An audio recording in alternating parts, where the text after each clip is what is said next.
हम भी तो तुम्हारे साथ हैं।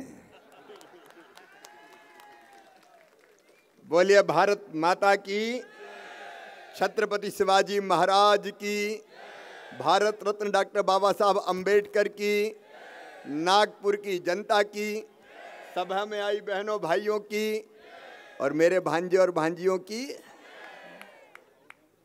जब भी महाराष्ट्र आता हूं तो मन आनंद और प्रसन्नता से भर जाता है, और उसके दो कारण हैं। एक तो हम पड़ोसी हैं और दूसरे माझा महाराष्ट्रांशी सखोल संबंध आहे, मी महाराष्ट्राचा जवाई आहे।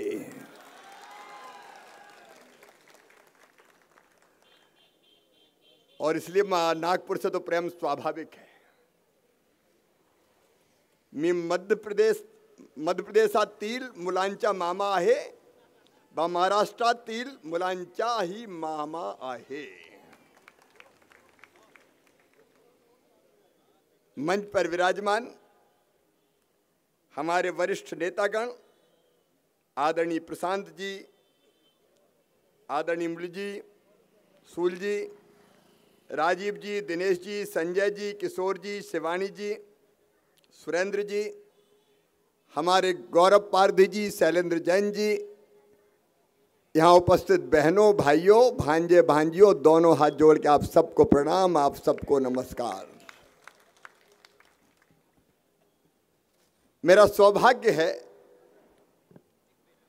कि आज मैं अपने छोटे भाई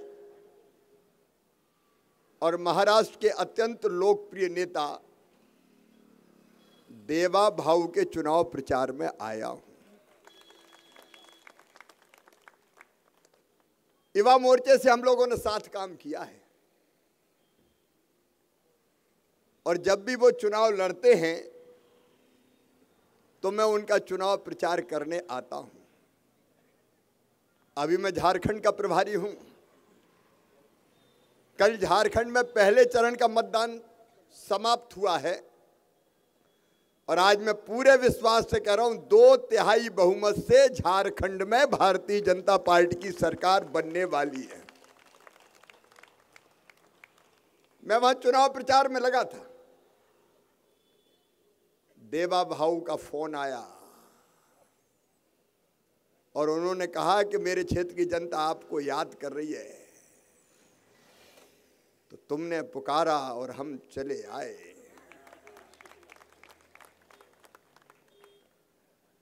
देवेंद्र जी अद्भुत नेता हैं। मैं इसलिए नहीं कह रहा कि मेरे छोटे भाई हैं।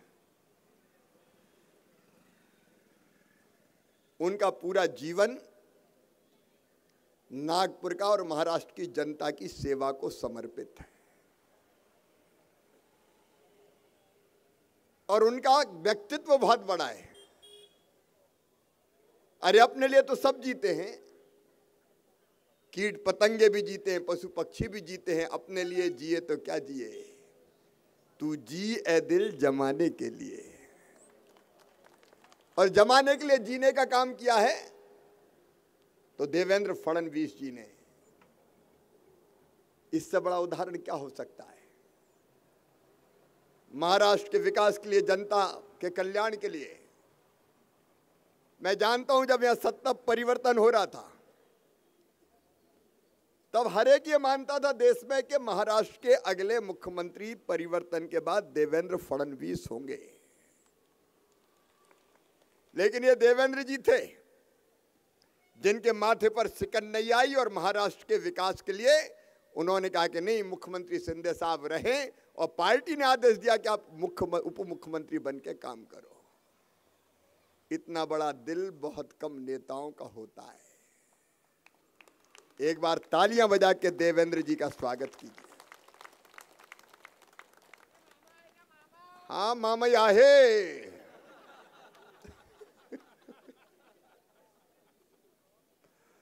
और जो विकास हुआ है, अब नागपुर में आओ तो लगता ही नहीं है कि नागपुर है ये पुराना वाला। यहां काम गिनाने की जरूरत है क्या? 1,00,000 करोड़ रुपए से ज्यादा काम नितिन गडकरी जी और देवेंद्र फडणवीस जी की जोड़ी ने किए हैं। काम गिनाने की जरूरत नहीं, काम बोलता है। और मेरा पूरा विश्वास है कि महाराष्ट्र को दुनिया के सबसे अच्छे राज्यों में से एक राज्य बना के ये दिखाएंगे। अभी लाड़की बहना का जिक्र हो रहा था। भारतीय जनता पार्टी के डीएनए में है जनता का कल्याण। हमारे महाविकास अघाड़ी वालों को बड़ा दर्द हो रहा है। ये 1500 रुपया क्यों? मैं बताता हूं क्यों। मेरे बहनों और भाइयों, आप बताओ, इस धरती के संसाधन पर बहनों का भी हक है कि नहीं है? अरे जोर से बोलो ना, है कि नहीं? ये धरती, ये हवा, ये पानी, ये खदानें, ये जल, ये जमीन, ये जंगल, आधी आबादी का भी तो हक है। मध्य प्रदेश में मैं देखता था, हमारी गरीब बहन को अगर 1000 रुपए की जरूरत भी पड़ जाती थी तो कई बार हाथ फैलाना पड़ते थे। सावन का महीना आया, माए के जाना है। एक बार एक बहन ने कहा कि मैं नहीं गई। मैंने कहा क्यों नहीं गई तू? बोले जब माए के जाती हूं तो भैया के बेटा बेटी दौड़ते हैं, भुआ जी आई है, हमारे लिए क्या लाई है। और जब कुछ ले नहीं जा पाती तो मन बड़ी संकोच से भर जाता, इसलिए मैं गई नहीं।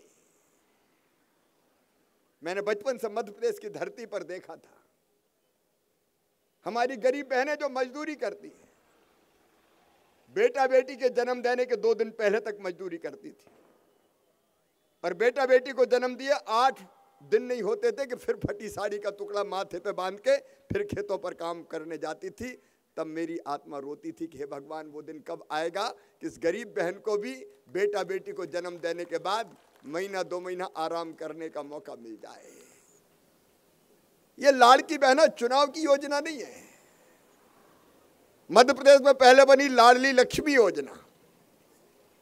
महाराष्ट्र की स्थिति अलग थी, लेकिन बेटी को जन्म को अभिशाप मान लिया जाता था। बेटा अगर पैदा हो तो शहनाई बजाओ, ढोल बजाओ, फटाके फोड़ो, बधाई गाओ, और बेटी अगर पैदा हो गई तो मां का चेहरा ही उतर जाता था। सेक्स रेशियो बदल रहा था। 1000 बेटों पे केवल 912 बेटियां पैदा हो रही थी। और तब मन में यह भाव आया कि बेटा बेटी के जन्म में यह अंतर अगर बढ़ता गया तो सृष्टि का क्या होगा। मैं मध्य प्रदेश में उस समय कहता था, शैलेंद्र जी और गौरव यहां बैठे हैं, कि बेटी नहीं बचाओगे तो बहू कहां से लाओगे। लेकिन केवल भाषण से काम नहीं चलता।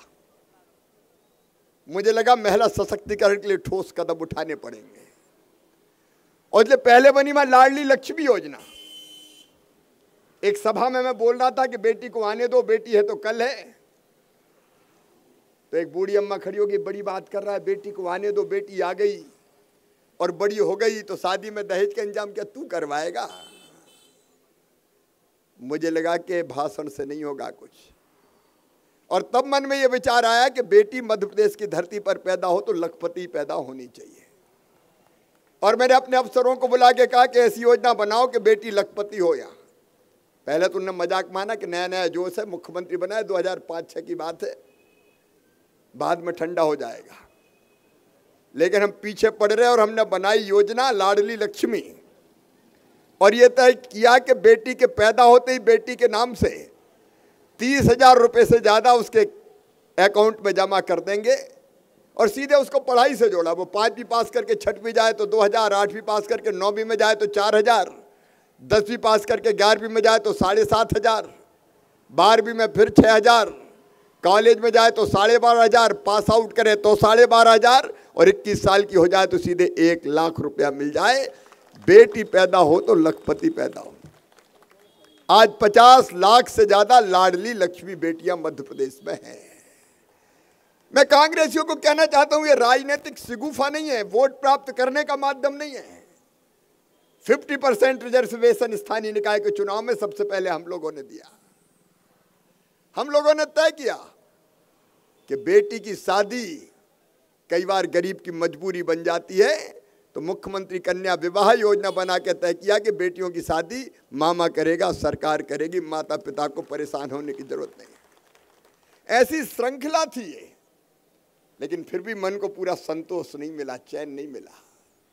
मुझे लगा कि गरीब बहन की जिंदगी बदलें कैसे, और तब मन में ये ख्याल आया, क्यों बहनों की आंखों में आंसू रहे, क्यों 1000-2000 के लिए हाथ फैलाए, क्यों बहन मजबूर रहे। ऐसी योजना बनाए कि हर बहन का एक अकाउंट खुले और उस अकाउंट में हर महीने पैसे आए। जब चाहे बहनें बैंक जाए, जरूरत पड़े तो पैसे निकाल के ले आए, उस पैसे पर उनका अधिकार हो। और तब मध्य प्रदेश में लाडली बहना योजना का उदय हुआ और तय किया कि हर महीना बहनों के खाते में पैसे डालेंगे। जब हमने पहले कहा तो लोगों को भरोसा नहीं हुआ। कांग्रेस के लोगों ने यही नहीं, वहां भी बहुत विरोध किया, ये फ्री वीज है, ये फ्री में बांट रहे हैं। अरे ये फ्री वीज नहीं है, आधी आबादी को पूरा न्याय है। मैंने मध्य प्रदेश में पूछा बहनों से कि ये जो योजना बनाने के बाद जिंदगी में क्या परिवर्तन आया, तो अधिकांश बहनों का जवाब था, भैया हमारे घर में हमारी इज्जत बढ़ गई, हमारा मान बढ़ गया, हमारा सम्मान बढ़ गया। एक बहन बोली, आजकल तो सास बड़े प्यार से बोलती है, बहू कैसी हो, रोटी में तुम भी घी लगा लो। कई बहनों ने मुझे कहा कि आजकल तो उनके तेवर भी बदल गए हैं। पहले तो डांटा पीटा करते थे, अब कहते हैं पप्पू की मम्मी ठीक तो हो, पैसा आ गए कि नहीं आए। और ये बात जो यहां बताई जा रही थी, ये बहनें जो पैसे का दुरुपयोग नहीं करती। मैं भाई की गारंटी नहीं ले सकता कहीं गड़बड़ सड़बड़ कर जाए, लेकिन बहनों ने पैसे का दुरुपयोग कभी नहीं किया। मध्य प्रदेश में भी 3 महीने का पैसा इकट्ठा करके सिलाई मशीन खरीद ली और कपड़ा सी के अपनी आमदनी बढ़ाने का काम कर लिया। किसी ने फल का ठेला, किसी ने सब्जी की दुकान, अलग अलग छोटे छोटे काम शुरू कर दिए, और ये लाडली बहना, लाड़की बहना ने बहनों की जिंदगी बदल दी। मैं शिंदे साहब को, महाराष्ट्र के मुख्यमंत्री जी को और अपने मित्र और भाई देवेंद्र फडणवीस जी को, पवार साहब को, सबको बधाई देना चाहता हूं कि लाड़की बहना योजना उन्होंने इस महाराष्ट्र की धरती पर लागू करके बहनों की जिंदगी बदलने का काम किया। और अब तो 1500 नहीं 2100।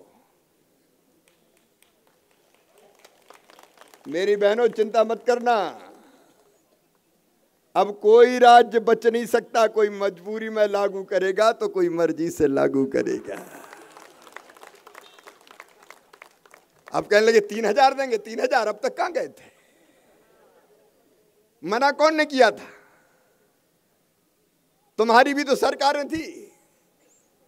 पहले चले गए कोर्ट में, रोको रोको रोको, योजना खतरनाक है, चुनाव में मार डालेगी तो रोको। और अब कह रहे हैं हम भी देंगे। लेकिन ये होता है दिल से मेरे बहनों और भाइयों, अंतर आत्मा में जब दर्द होता है, बहनों की तकलीफ देख के, तब लाडली बहना योजना बनती है। हम भारतीय जनता पार्टी के कार्यकर्ता जनता की सेवा को ही भगवान की पूजा मानते हैं। और इसलिए एक नहीं, ऐसी कई योजनाएं। अब यहां तो लाड़का भाऊ भी बना दिया। नौजवानों को रोजगार देने के लिए, उनको बेहतर ट्रेनिंग देने के लिए, अगर हाथों में कौशल होगा तो काम कहीं भी मिल जाएगा। योजनाओं की एक श्रृंखला महाराष्ट्र की धरती पर शुरू हुई है। लेकिन कांग्रेस क्या कर रही है? अब उद्धव ठाकरे जी की तो मैं बात ही नहीं करूंगा, ना इधर के रहे ना उधर के रहे, ना खुदा ही मिला ना विशाले सनम। वाड़ा साहब जी को स्वर्ग में तकलीफ देने का पाप किया इनने। ये महाविकास अघाड़ी है क्या? क्या इनका आचरण एक है? क्या इनके विचार एक है? क्या इनके व्यवहार एक है? कहीं की ईंट कहीं का रोड़ा, भानुमती ने कुनबा जोड़ा, और ये कुनबा केवल कबाड़ा करेगा। ये दीक्षा भूमि है। यहां पे आजकल जात पात की बात कर रहे हैं राहुल गांधी। आरक्षण के बारे में देश में अलग बात कहते हैं, बाहर जाके अलग बात कहते हैं। यहां कहते हैं भाजपा आरक्षण विरोधी है, लेकिन जब दुनिया में जाते हैं तो वहां जाके कहते हैं कि मौका मिलते ही आरक्षण समाप्त कर दिया जाएगा। हाथी के दांत खाने के और दिखाने के और। डॉक्टर बाबा साहब अंबेडकर का जितना अपमान कांग्रेस ने किया, किसी ने नहीं किया। मित्रों, मुझे गर्व है, भारत रत्न भी अगर दिया तो उस सरकार ने दिया जिसमें भारतीय जनता पार्टी शामिल थी। नरेंद्र मोदी जी ने कहा, नरेंद्र मोदी जी अद्भुत नेता है। मुझे गर्व ये कहते हुए, एक वैभवशाली भारत, एक गौरवशाली भारत, एक संपन्न भारत, एक शक्तिशाली भारत का निर्माण नरेंद्र मोदी जी के नेतृत्व में हो रहा है। मैं कई वर्षों तक मुख्यमंत्री रहा हूं। पहले जब मुख्यमंत्री के रूप में दुनिया के किसी देश में जाते थे, जब श्रीमान मनमोहन सिंह जी प्रधानमंत्री हुआ करते थे, तो देश को दुनिया में कहीं मान नहीं मिलता था, सम्मान नहीं मिलता था। पिद्दी पिद्दी से देश हमें डराते थे। लेकिन मित्रों, आज भारत के बिना दुनिया चल नहीं सकती। बाइडेन हो चाहे ट्रंप हो, पुतिन हो चाहे जेलेंस्की हो, सब मोदी मोदी मोदी मोदी के नारे लगाते हैं। रूस और यूक्रेन के युद्ध में हमने देखा, भारत के बच्चे यूक्रेन में फंसे थे। माता पिता चिंतित थे, बचेंगे कि नहीं बचेंगे, जिंदा लौटेंगे कि नहीं लौटेंगे। मोदी जी ने फोन उठाया और एक फोन किया पुतिन साहब को, और एक किया यूक्रेन के राष्ट्रपति को, और सीधे कहा कि हमारे बच्चे फंसे हैं, वो बाहर निकलेंगे। जब तिरंगा झंडा लेकर बाहर निकले तो युद्ध बंद कर देना, युद्ध विराम कर देना। भारत के बच्चे भारत माता की जय बोलते हुए निकले। हाथों में तिरंगा लहरा रहा था। रूस ने भी युद्ध बंद कर दिया, यूक्रेन ने भी युद्ध बंद कर दिया, और भारत माता की जय का उद्घोष करते हुए भारत के बच्चे सुरक्षित बाहर निकल आए। ये आज का भारत है। आज दुनिया की 5वीं सबसे बड़ी अर्थव्यवस्था है हम। मोदी जी के तीसरे टर्म में तीसरी सबसे बड़ी अर्थव्यवस्था बनेगा भारत। भारत के बढ़ते कदमों को अब दुनिया की कोई ताकत नहीं रोक सकती। लेकिन महाविकास अघाड़ी, ये जो गठबंधन है, ये गठबंधन ही ठगबंधन है, ठगबंधन। इनको तकलीफ है। कितना बांटोगे देश को, जाति में, पाति में। नागपुर वालों, ये कांग्रेस थी जिसने देश को बांटा। 1947 में देश स्वतंत्र तो हुआ, आजाद तो हुआ, लेकिन अखंड भारत हमको नहीं मिला। सत्ता प्राप्त करने की, जल्दी सत्ता प्राप्त करने की चाह में पंडित जवाहरलाल नेहरू जी की अगुवाई में देश के टुकड़े कर दिए गए। एक हिस्सा पाकिस्तान बन गया, एक हिस्सा बांग्लादेश है। आज अखंड भारत हमको नहीं मिला, लेकिन आज ये फिर बांटने वाले। और उस समय भी धारा 370, एक देश में 2 निशान, 2 विधान, 2 प्रधान, ये छोड़ के गए पंडित नेहरू। मुझे गर्व है ये कहते हुए, जनसंघ के समय से हमने संकल्प लिया था, एक देश में 2 निशान, 2 विधान, 2 प्रधान नहीं रहेंगे। लोग मजाक उड़ाते थे कि हो नहीं सकता। कश्मीर में लोग कहते थे खून की नदियां बह जाएगी, आग लग जाएगी। ये तो वैसे ही बीजेपी कहती है, लेकिन जैसे ही आपने आशीर्वाद दिया, भारतीय जनता पार्टी अकेली बहुमत में आई, मोदी जी के नेतृत्व में धारा 370 समाप्त कर दी गई। एक देश में 2 निशान, 2 विधान, 2 प्रधान समाप्त हो गए। लेकिन दर्द हो रहा है कांग्रेस को, कह रहे हैं धारा 370 फिर से लाएंगे। अच्छा, पाकिस्तान भी कहता है धारा 370 की वापसी हो कश्मीर में, और कांग्रेस भी वही बात कर रही है। कांग्रेस और पाकिस्तान एक ही भाषा क्यों बोलते हैं, ये राहुल गांधी को जवाब देना पड़ेगा। लेकिन आज मैं गर्व के साथ कहता हूं, नागपुर की इस पवित्र धरती पर अब दुनिया की कोई ताकत कश्मीर में धारा 370 वापस लागू नहीं कर सकती।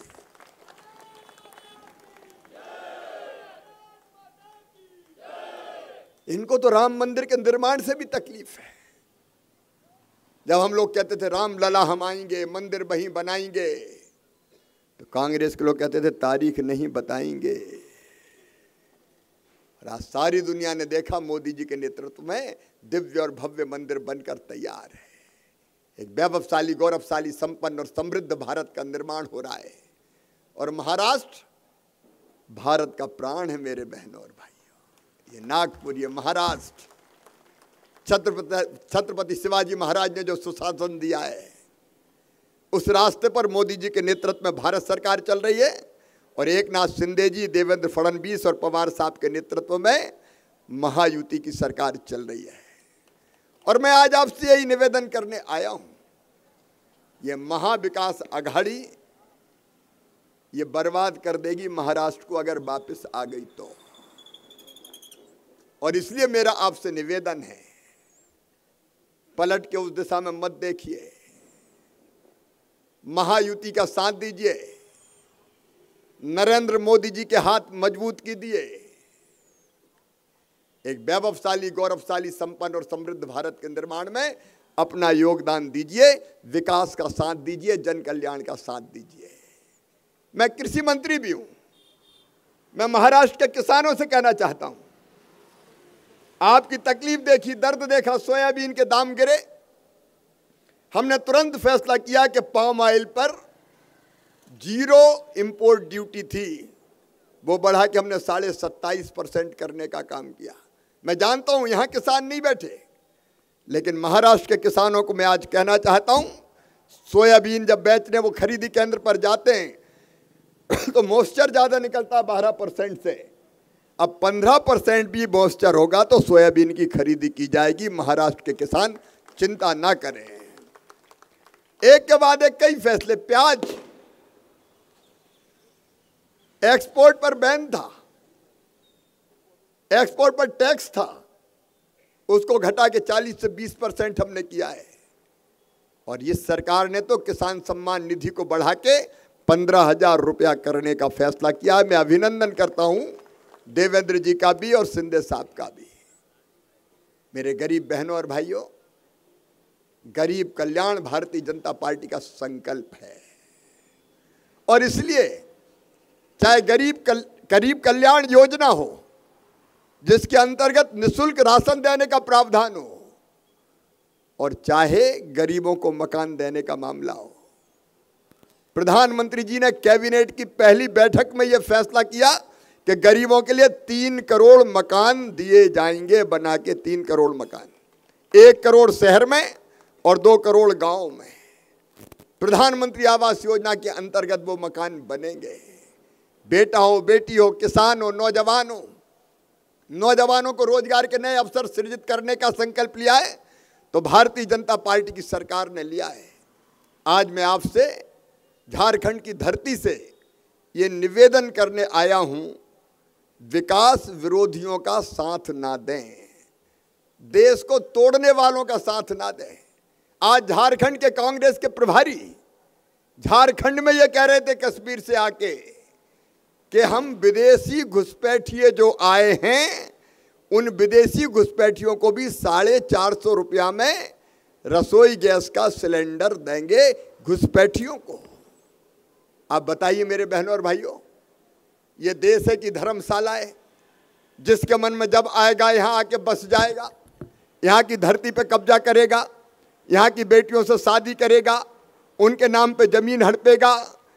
ये घुसपैठियों को संरक्षण देने वाले लोग, मैं एक बात साफ कहना चाहता हूं, भारत में रहने वाले किसी नागरिक के हम विरोधी नहीं हैं। हर देशभक्त का हिंदुस्तान की धरती पर स्वागत है, लेकिन अगर कोई विदेशी घुसपैठियों की बात करेगा तो भारतीय जनता पार्टी का साफ कहना है, एक एक घुसपैठिया चुन चुन के बाहर कर दिया जाएगा। हम किसी को हिंदुस्तान की धरती पर नहीं रहने देंगे। झारखंड में हमने साफ किया, पहचानेंगे और बाहर निकालेंगे। ये देश है कि धर्मशाला है। धर्मनिरपेक्षता के नाम पर देश को तबाह और बर्बाद किसी भी कीमत पर नहीं होने देंगे। हम किसी को छेड़ेंगे नहीं, लेकिन किसी ने अगर हमें छेड़ा तो उसे हम छोड़ेंगे नहीं। ये जरूर भारतीय जनता पार्टी का कहना है। मैं आप सबसे ये निवेदन, विनम्रतापूर्वक निवेदन करने आया हूं कि आपने देखा है नागपुर का विकास, आपने देखा है यहाँ की जनता के कल्याण के काम। एक एक योजना को मुझे गिनाने की आवश्यकता नहीं है। और देवेंद्र फडणवीस सचमुच में हीरा है। देवेंद्र फडणवीस केवल वर्तमान नहीं है, देवेंद्र फडणवीस भविष्य भी है भारत की राजनीति का। एक बहुत अच्छे कार्यकर्ता जो जनता की सेवा के लिए जीते हैं।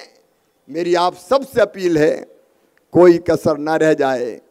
मैं इसलिए दौड़ के यहाँ आया हूँ, मुझे पता है आप देवेंद्र जी को बहुत प्यार करते हो, बहुत प्यार करते हो, लेकिन मामा ने भी सोचा कि तू भी अपील करे।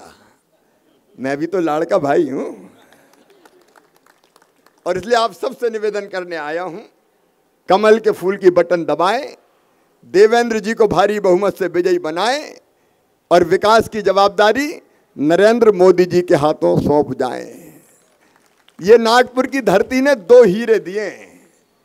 एक का नाम है नितिन गडकरी, जिनने भारत को सजाने संवारने का काम राष्ट्रीय राजमार्गों के माध्यम से किया है, और दूसरे हैं देवेंद्र फडणवीस। ये जोड़ी और आगे बढ़ के काम करेगी। नागपुर तो 3 लोग से न्यारा बन रहा है। कई लोगों को नागपुर देख के जलन होती है कि काश हम भी नागपुर में पैदा हो गए होते। जिस तेजी से नागपुर का विकास चल रहा है, और इसलिए आप विकास को वोट दीजिए, जन कल्याण को वोट दीजिए, समर्पित समाज सेवी को वोट दीजिए, कमल के फूल की बटन दबाइए। देवेंद्र फडणवीस को भारी बहुमत से और विजय भी हो तो ऐसी वैसी नहीं हो। देखो, मामा को भी मध्य प्रदेश में विदिशा लोकसभा से 8,21,000 वोटों से लोगों ने जिताया था। जीत हो तो ऐसी हो कि चर्चा पूरे देश में हो। जीत तो वैसे ही जाएंगे, तो देवेंद्र जी को ऐसा जिताएं कि पूरा हिंदुस्तान चर्चा करे कि जीत हो तो देवेंद्र फडणवीस जैसे। वो लोग सब तैयार हैं? कमल के फूल की बटन दबाएंगे, देवेंद्र भाऊ को जिताएंगे, रिकॉर्ड वोटों से जिताएंगे, कोई कसर तो नहीं छोड़ेंगे। तो आइए मामा के साथ संकल्प लीजिए कि मामा जैसे तुम्हें विदिशा से जिताया, उससे ज्यादा रिकॉर्ड बना के यहां नागपुर की इस विधानसभा सीट से देवा भाऊ को विजयी बनाएंगे। और यह संकल्प लेने के लिए अपने अपने जगह सब खड़े हो जाएं, और मेरे साथ इधर वाले भी दोनों हाथ ऊपर उठाएं, दोनों मुट्ठी बांधें, और भारत माता की जय बोल के देवा भाऊ को जिताने का, कमल के फूल की बटन दबाने का, मोदी जी के हाथ मजबूत करने का और महायुति की सरकार बनाने का संकल्प लें। मेरे साथ बोलिए, भारत माता की, भारत माता की, भारत माता की, छत्रपति शिवाजी महाराज की, डॉक्टर बाबा साहब अंबेडकर की, नागपुर की जनता की, हर हर महादेव। बहुत बहुत धन्यवाद।